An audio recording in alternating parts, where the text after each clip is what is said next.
эфире телеканала «Итоги дня», в студии Кристина Якупова. Здравствуйте. Коротко о главных темах. Доходы госбюджета Якутии в 2022 году увеличатся на 32 миллиарда рублей. Жители многоквартирного дома в Мархе жалуются на холод в квартирах. Детали знают наши коллеги. День Хамуса отмечают сегодня в Якутии. Интерес к этому инструменту растет с каждым годом. Премьера историко-хроникального фильма «Век якутского кино» состоялась сегодня в столице республики. Как оценили картину зрители? В Якутске уже завтра зажгут самую первую новогоднюю елку страны.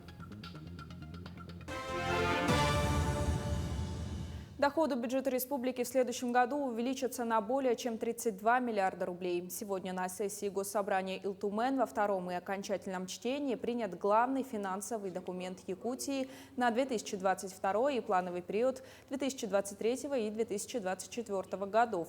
Таким образом, в следующем году доходная часть составит 264 миллиарда 535 миллионов рублей. По поручению главы СН Николаева на сельское хозяйство выделены беспрецедентные средства. Финансирование увеличено более чем на 1,5 миллиарда. Собственные доходы республики превысили 151 миллиард, чего ранее не бывало. Якутия входит в десятку лучших регионов страны по размеру собственных доходов. Расходы бюджета на 2022 год более 267, дефицит в пределах 3 миллиардов. На самом деле мы вышли на очень большую планку. Мы входим в число 10 регионов страны по размеру собственных доходов. Это очень важно. Ну и, конечно, то, что федеральный бюджет нас поддерживает. И с точки зрения дотаций, и с точки зрения субвенций, субсидий тоже видно по тому размеру порядка 114 миллиардов, которые направлены на сегодня уже в бюджет нашей республики. В Якутии для предпринимателей, пострадавших от пандемии отраслей, будут снижены ставки налогов. В перечень включены предприятия и организации, занимающиеся предоставлением бытовых, транспортных, туристических услуг, общественным питанием, гостиничным бизнесом, розничной торговлей, непродовольственных товаров и другие. Для налогоплательщиков с объектом дохода за вычетом расходов ставка снизится с 10 до 7%, а для налогоплательщиков с объектом дохода и осуществляющих деятельность на территории городов Якутск, Мирный, Нерюнгри, Алдан и Ленск ставка налога снизится с 6 до 5%. Для предпринимателей, занятых в сфере обрабатывающих производств, с учетом роста тарифов налоговая ставка снизится с 3% до минимального уровня 1%. 1 декабря истекает срок для своевременной оплаты имущественных налогов. Управление Федеральной налоговой службы по республике напоминает, заплатить налоги можно через мобильное приложение «Налоги ФЛ», в личном кабинете налогоплательщика, физического лица на сайте ФНС России, с помощью электронного сервиса уплаты налогов и пошлин на сайте ФНС России или через банки и почтовые отделения. Организована проверка по факту нападения стаи безнадзорных животных на женщину в Якутске. Прокуратура даст оценку обеспечения уполномоченными лицами безопасности жизни и здоровья граждан. По результатам будут приняты необходимые меры прокурорского реагирования. Число заболевших коронавирусом в Ленском районе становится меньше, а вот заболеваемость ОРВИ растет, притом быстрыми темпами. Превышен порог, болеют в основном школьники. Подробнее расскажут наши коллеги. В Ленском районе растет заболеваемость ОРВИ. О вакцинации против гриппа население совсем забыло. Родители все чаще отказываются вакцинировать своих детей. Это и приводит к неприятным последствиям. Практически во всех школах закрыты отдельные классы, в детских садах – группы. Ежедневно число заболевших детей растет. Уже высевается именно грипп. Исследования проводились и есть. Соответственно, а вакцинация по гриппу у нас в этом году, к сожалению, просела достаточно сильно. Поэтому сейчас нужно понимать, что нужно было вакцинироваться против гриппа, но сейчас еще не поздно. Потому что вакцины как раз сейчас содержат те штаммы, из-за которых идет подъем. В Всплеск заболеваемости, по мнению врачей, может привести к закрытию школ и возобновлению дистанционного обучения. Вакцинация против гриппа продолжается. Желающие могут поставить прививку в любой рабочий день. Вакцины достаточно для всех. Если по прививочной кампании против гриппа Ленский район отстает от всех, то по вакцинации против коронавирусной инфекции он в лидерах. На сегодняшний день привито 80% взрослого населения. Это более 18,5 тысяч человек. Расслабляться в любом случае рано, потому что нам нужно привить 22 тысячи человек. Это 80% взрослого населения.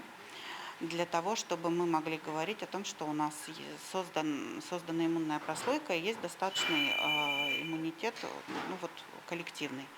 Наталья Толстова в день нашей съемки ревакцинировалась. Женщина рассказывает, что старается всегда вовремя прививаться, так как беспокоится не только о своем здоровье, но и о здоровье своих учеников. Наталья – педагог. Благодаря ответственному подходу к вакцинации болезни женщину обходят всегда стороной. Ставлю сейчас 3-ю прививку, да, и очень довольна, я не болею. И все вот эти, которые были, связаны болезни, я их как-то с легкостью прошла. Даже ни температуры, ни кашля, ничего не было. И прививки я всегда ставлю своевременно. Я считаю, что это надо делать, это обязательно. Сегодня вакцинация в районе продолжается. Бригада врачей выезжают на слеги, вакцинируют работников предприятий, приезжают на дом к маломобильным гражданам. Также можно привиться в районной поликлинике. Прививочный кабинет работает без выходных. Светлана Болеева, Виталий Андреев, Ленск. Тем временем 249 человек заразились коронавирусом в республике за сутки. Из них 103 в Якутске, в Мирнинском районе 23 случая заболевания, в Нерюнгринском 18, в Алданском 16, в Ленском и Хангаласском районах по 11, в Алекминском и Татинском по 9, в Амгинском районе 7, еще в 14 районах от 1 до 6 заражений ковидом. Все имеющиеся на данный момент вакцины способны помочь от нового омикрон-штамма коронавируса. Об этом заявила главный внештатный специалист Минздрава страны по терапии и общей врачебной практике, директор Национального медицинского исследовательского центра профилактической медицины Оксана Драбкина. К другим темам. С наступлением зимних морозов якутяне стали сталкиваться с проблемой нехватки тепла в жилых помещениях. Так, жители дома по улице Якова Петерса микрорайона Марха подали жалобу о том, что в их квартирах температура воздуха ниже нормы. Они утверждают, что такая картина наблюдается уже 3-ю зиму. В итоге в этот дом с проверкой приехали представители нескольких организаций. Подробнее в сюжете Власия Сергеева. Жители данного дома подают жалобы с 2019 года, но проблема остается нерешенной. Каждую зиму часть батарей в квартирах холодная, несмотря на то, что другие отапливаются нормально. Если на улице уже где-то под 40-35, то невозможно, только шлангом спасаемся и все. И вот, держу спокойно. Замеры подтверждают слова жителей. Температура воздуха не соответствует нормативам. Представители УК объясняют это тем, что в батареях недостаточно давления. Понимаете, вот этот дом, циркуляции ему не хватает. Он сделан, свое отопление у него, система отопления. Просто-напросто не хватает. Оно проходит по малому кругу. Давление дайте, пожалуйста, на полочка выше. Оно пойдет все. Все. У меня такое уже было, проходили уже это все. Понимаете? Вот и все проблемы. Инспектор энергоснабжающей организации эту версию опровергает, считая, что проблема заключается в неисправной работе отопительной системы, ремонтом которой должна заниматься УК. Мы вам подаем давление выше статического, такое, как положено. Давление поднимите.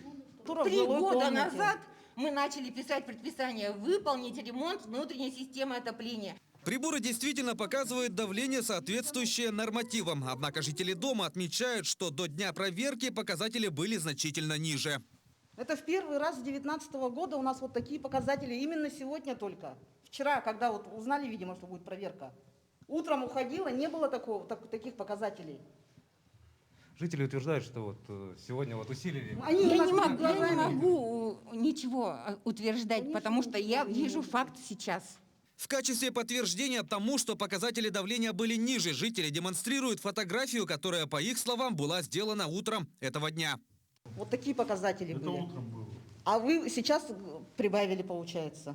Заключается ли проблема в низком давлении? Что делать с нехваткой тепла и по отношению к кого применять санкции, предстоит разобраться Управлению государственного строительного и жилищного надзора. проведем повторную проверку на предмет исполнения наших предписаний. Если предписание наше не будет исполнено, соответственно, примем меры в части штрафования. Пока устанавливаются причины и виновники нехватки тепла в этом доме, жителям остается надеяться на то, что все решится до наступления сильных морозов. Власий Сергеев, Владимир Павлов, Якутск. Международный день защиты информации ежегодно празднуется 30 ноября. Праздник в этом году отмечается в 33-й раз. Он был основан еще в 1988 году Американской ассоциацией компьютерного оборудования после первой успешной массовой кибератаки. О том, какая статистика сегодня по жертвам кибератаки и киберпреступности в регионе, в материале нашего корреспондента. Время информационных технологий, значимость этого дня особенно актуальна, так как ежегодно жертвами киберпреступлений, связанных с использованием информационных технологий, неуклонно растет. В республике только в этом году якутяне перевели более 310 миллионов рублей мошенникам. За последние 10 месяцев в республике Саха-Якутия зарегистрировано 2555 преступлений в данной сфере. За прошлый год данная статистика составляла 1912 преступлений. За этот год ущерб за 10 месяцев составил 310 миллионов рублей.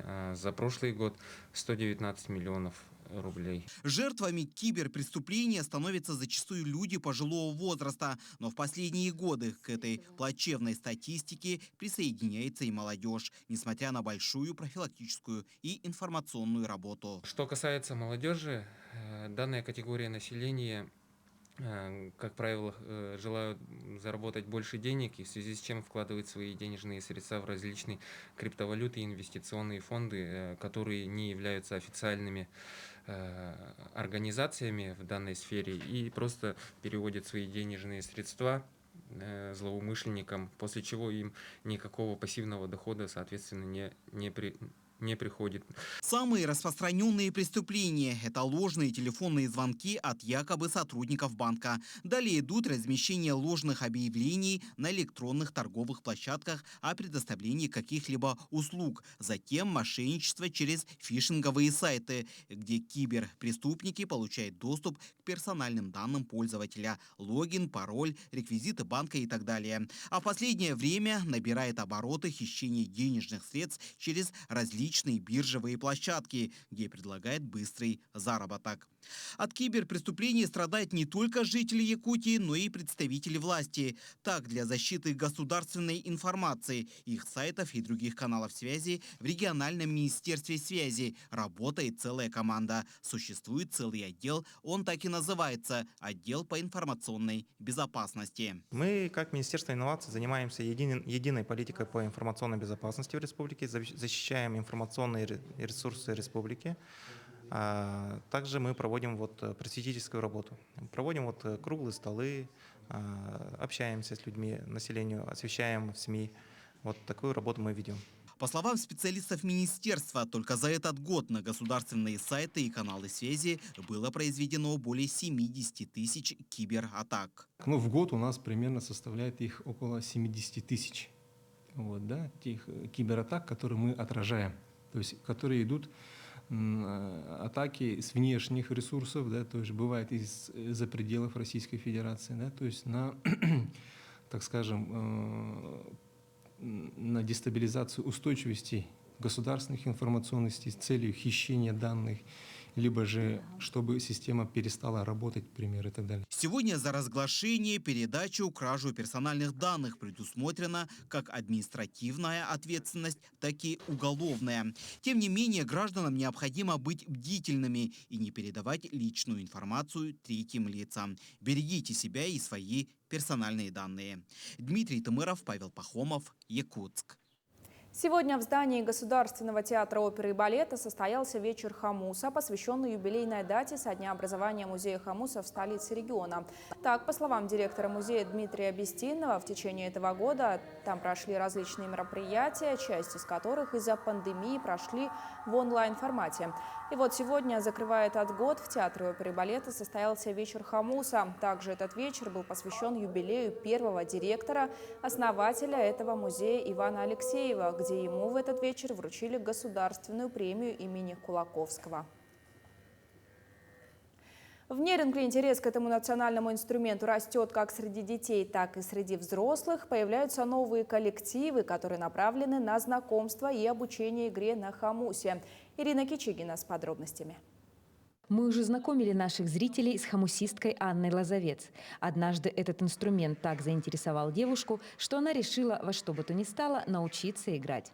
Пройдя обучение, Анна стала желанной гостьей на мероприятиях города и за его пределами.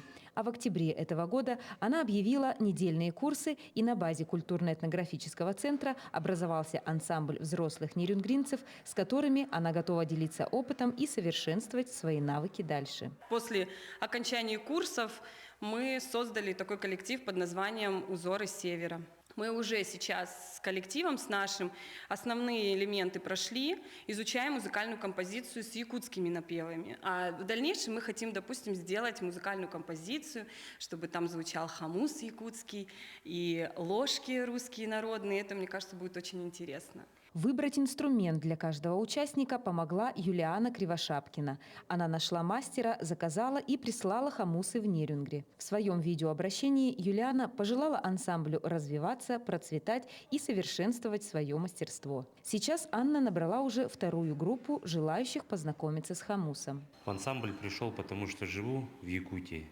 И поэтому считаю обязательным играть на хамусе. Ну, вообще культуру Якутии давно хотел изучать, еще с детства. Сейчас такая возможность, где ты уже инициативу берешь в свои руки и идешь как бы с удовольствием и принимаешь те знания, которые тебе дают.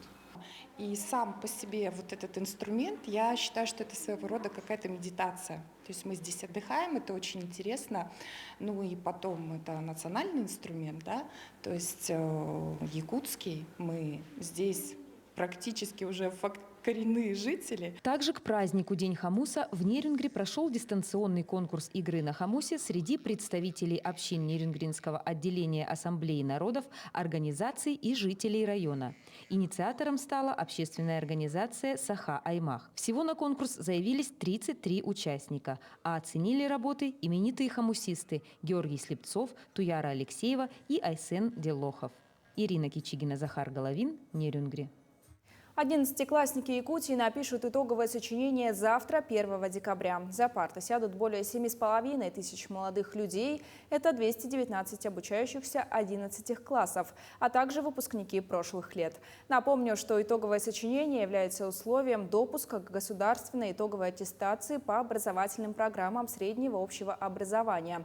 Сочинение оценивается по системе «зачет-незачет».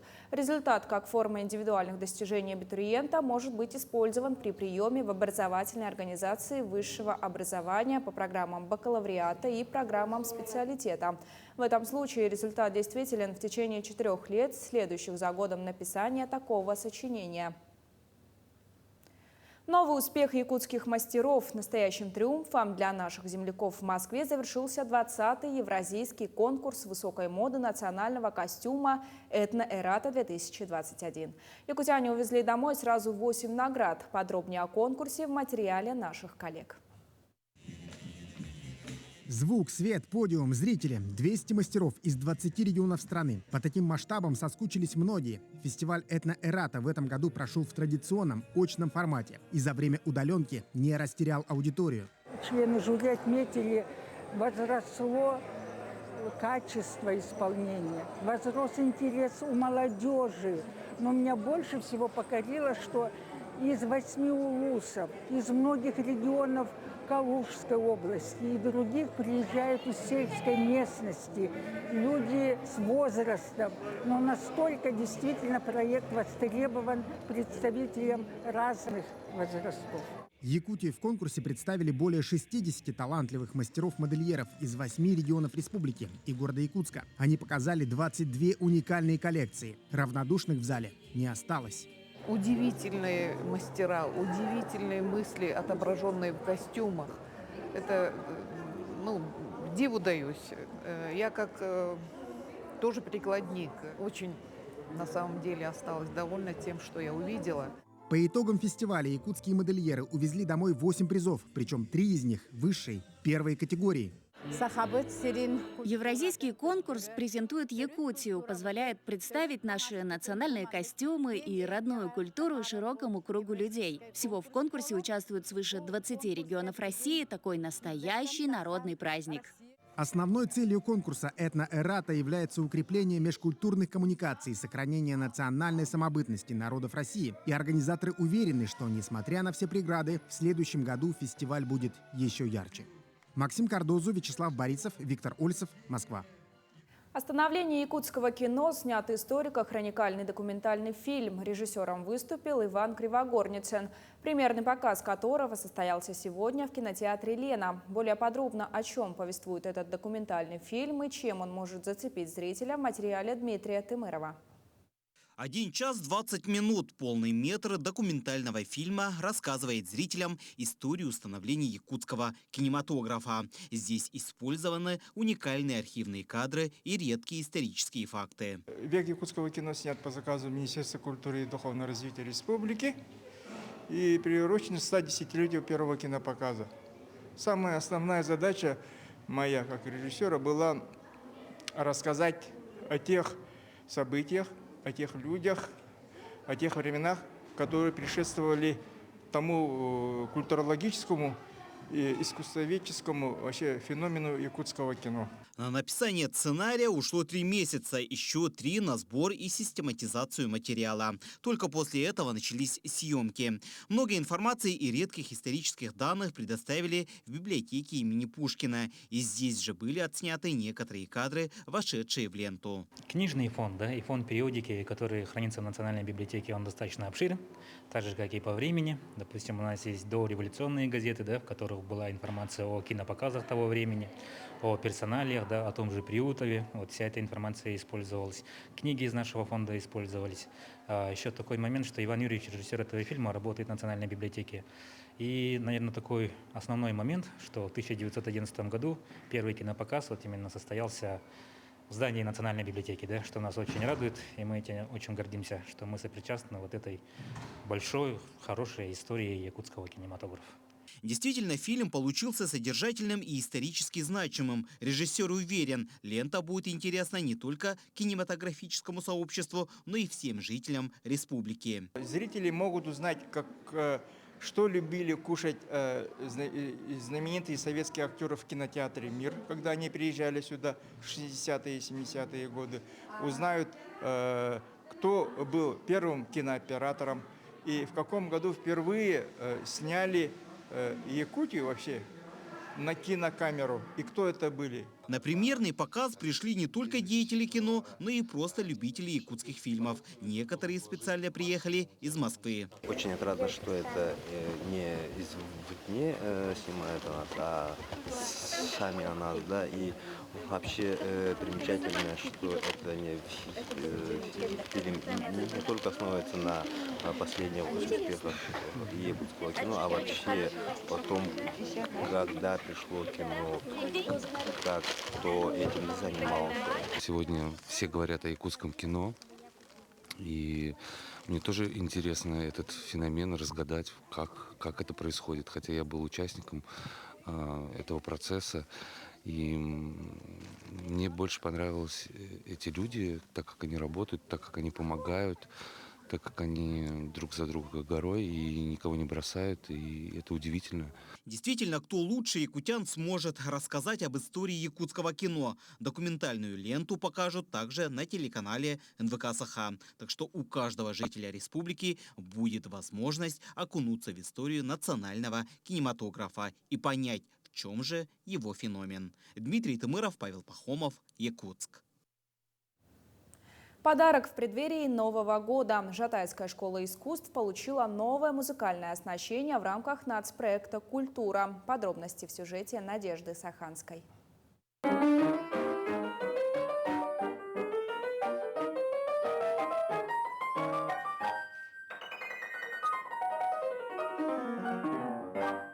Играть на таких музыкальных инструментах – одно удовольствие. Жатайская школа искусств вошла в число 25 учреждений культуры, которым выделены новые музыкальные инструменты и специализированная литература. Последний раз оснащение музыкальной школы менялось здесь в 80-е и 90-е годы прошлого века.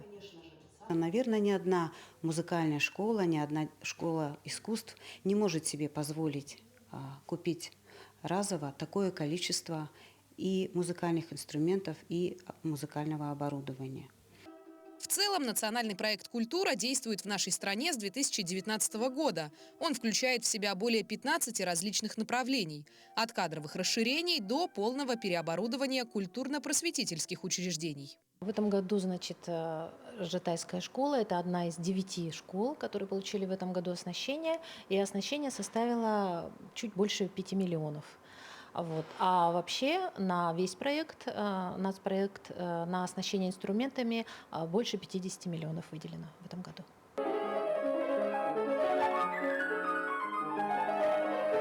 Чарующие звуки музыки теперь раздаются из каждого кабинета. Балалайки, кларнеты и фортепиано – те самые новые инструменты, которые позволяют существенно повысить уровень техники исполнения. Большой радостью для нас стала, конечно же, это звуковая аппаратура, которой в школе до этого не было. Ну и, конечно, самый дорогой для нас инструмент – это рояль. Мы очень счастливы, что наши дети будут с удовольствием играть на этом рояле. Национальный проект «Культура» продолжит свою работу до 2024 года, и оснащение музыкальными инструментами будет проходить на протяжении еще нескольких лет.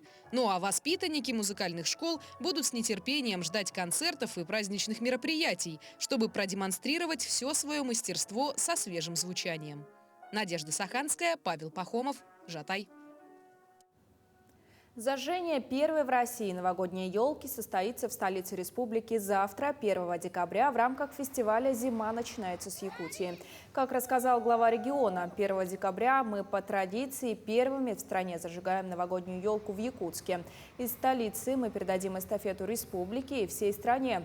В этот день повелитель холода Чисхан благословит круговорот жизни и нашлет живительный мороз для начала календарной зимы. Отмечается, из-за эпидситуации массовые мероприятия на площади Ленина в Якутске будут отменены. Посмотреть церемонию зажжения огней главной елки республики можно будет на телеканалах НВК «Саха» и «Якутия-24», а также в социальных сетях. Начало трансляции в 16:00 по якутскому времени. Далее, после выпуска новостей, смотрите передачу «Якутия вперед». Глава республики Айсен Николаев расскажет об итогах уходящего месяца. А у меня на этом все. Наши корреспонденты продолжают следить за развитием событий. Не переключайтесь.